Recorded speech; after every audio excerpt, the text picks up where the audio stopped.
As you said, I'm from Fuller Smith & Turner. We're a pub and hotel company, a premium pub and hotel company, primarily based in the south of England. We used to have a brewery. Unfortunately, we sold that in 2019. However, we now have around 180 pubs and hotels and another 180 tenanted sites as well. So quite a mix of business. So I look after the sustainability program for Fuller's. I joined about 3 years ago. Prior to that, I worked for Costa Coffee as the head of environment for about 11 years. So kind of been doing sustainability primarily for just over 15 years now. So I was one of those strange people sitting in the corner talking about LED lights 15 years ago. So today what I wanted to do was talk you through our decarbonisation journey and particularly focus on the customer journey and specifically around our thinking around EV charging for our customers at the moment. But I will talk about some of the other stuff we've been doing on net zero before I go into that.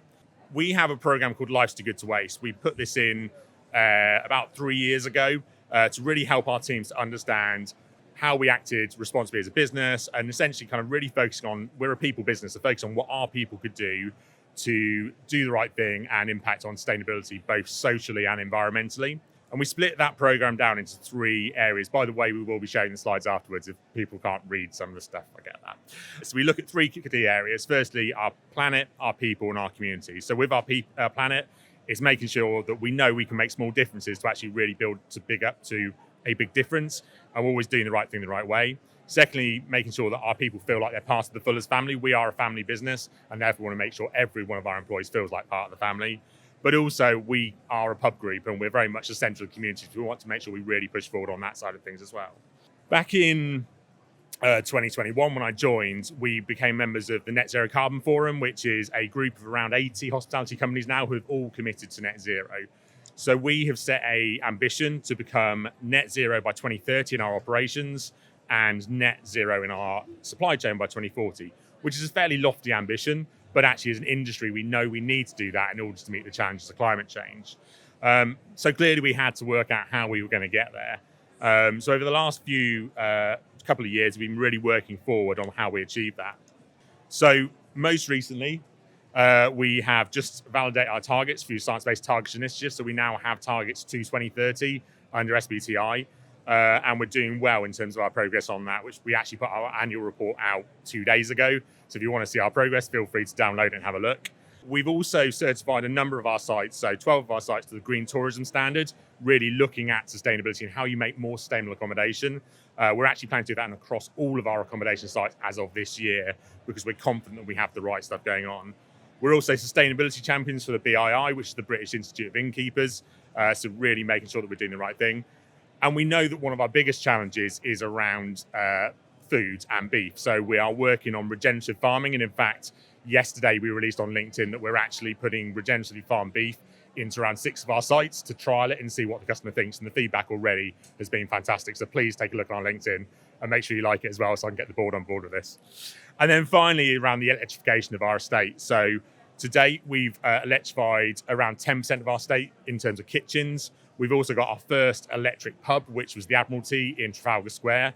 Following a fire, we kind of refurbished that. And also, most recently, we opened our first electric hotel, which is the Head of River in Oxford, which again is fully electric, run on 100% renewable electricity.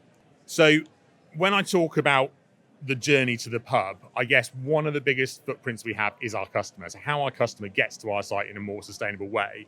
And certainly when we look at accommodation and we look at the pub experience, more and more of our customers are looking towards electric vehicles and wanting facilities on site to really deliver on that.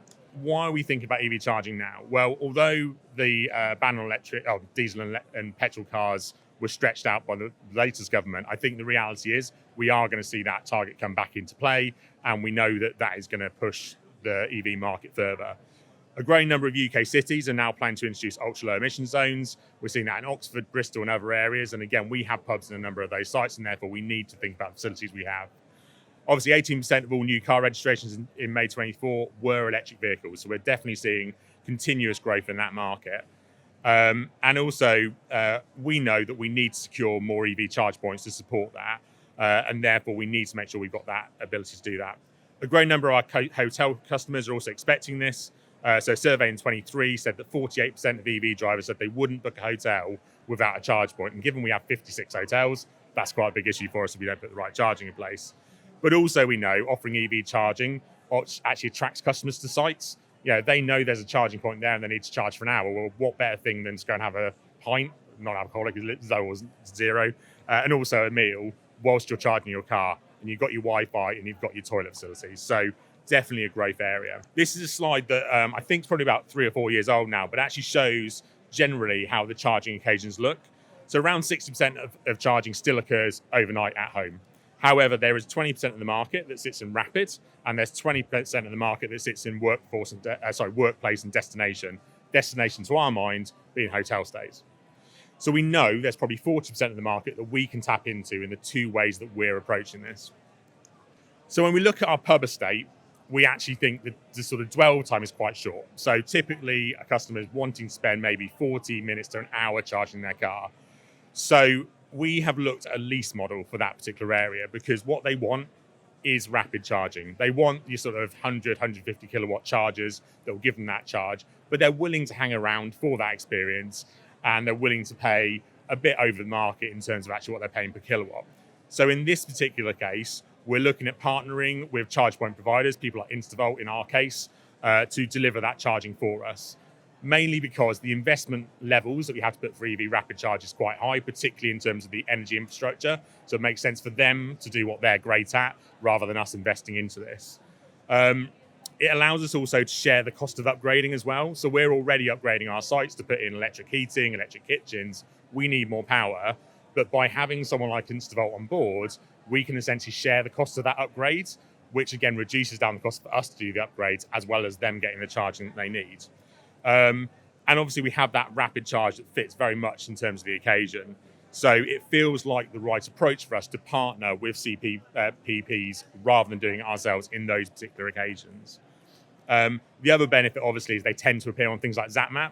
So again, when customers are logging in to go and do their journey, they can go, oh, wait a minute, there's a charge point and it's at a Fuller's pub. That'd be a great place to stop. So again, we're bringing customers in. We actually think there's greater opportunity in the additional sales we get from customers coming than there is about the rental fee that we get from Instavolt for having the chargers on site. So we see a huge amount of opportunity there as a business. For our hotel estate, it's slightly different. So if you think about hotel, you're staying overnight, you're probably going to be with us for somewhere between 7 to 10 hours at least. And therefore, actually, you don't mind the charger taking a little bit lower. So in these particular situations, we're doing the investment ourselves. So we are upgrading the supplies. We're typically fitting 7 to 22 kilowatt chargers, because we know that that will deliver the kind of charging we need on our sites. We're putting in between 2 and 8 chargers on these sites. And actually the unit rate we're charging is slightly lower. So typically rapid charge is somewhere around 80, 85 pence. We're currently charging around 40 to 60 pence for charging, which may look quite high when you look at your domestic business. But actually, when you've added 20% worth of VAT on top and you've added in the cost of our energy, all that kind of stuff, it's actually pretty competitive in the market, and you're still getting a good charge experience overnight. The use case for hotels, say, very much that 11 to 22 kilowatts is where we expect it to be. And we're now partnering with a company called Energy Parks, who we're delivering that with, who use a product called EO. One of the big moves this year is the fact that you're having to go to contactless payment as well to really make that user experience much better for the customer, rather than having to download 30 apps on your phone for whichever place you happen to turn up to. So we're always considering, how can we make this easier for the customer? It's all about customer journey. We're also thinking in that space around, should we integrate this with our booking system as well? So actually, could you almost have a stay and a charge experience? So we're now looking at how we integrate that from a digital point of view to really help our customers to experience that.